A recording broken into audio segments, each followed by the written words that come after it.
Hi friends.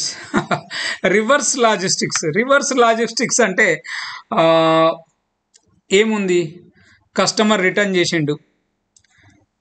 మనం wear house నుంచి కస్టమర్కు పంపినాం, ఆయన రిజెక్ట్ చేసిండు బికాస్ ఈ డోంట్ హ్యావ్ మనీ అనుకోండి, లేదు ఆయన నాకు వద్దు అని చెప్పి పంపించేసిండు.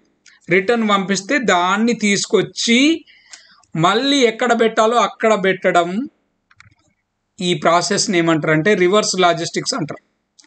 అంటే వచ్చిన తర్వాత ఆ వస్తువు రిటర్న్ వచ్చిన తర్వాత దాన్ని ఏం చేస్తారంటే క్వాలిటీ ఇన్స్పెక్షన్ చేస్తారు. మళ్ళీ అంత ఓకే ఉంది అనుకుంటే దాన్ని ఎక్కడ పెడతాం, రీస్టాక్, ఏ పొజిషన్లోంచి తీసామో ఆ ప్లేస్లో పెడతాం.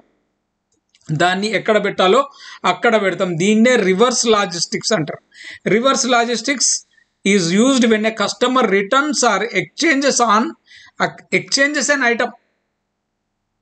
అరే ఇది నాకు వద్దురా భయ్, దీని బదులు నాకు ఇంకోటి కావాలి, ఇది సరిగ్గా లేదు క్వాలిటీ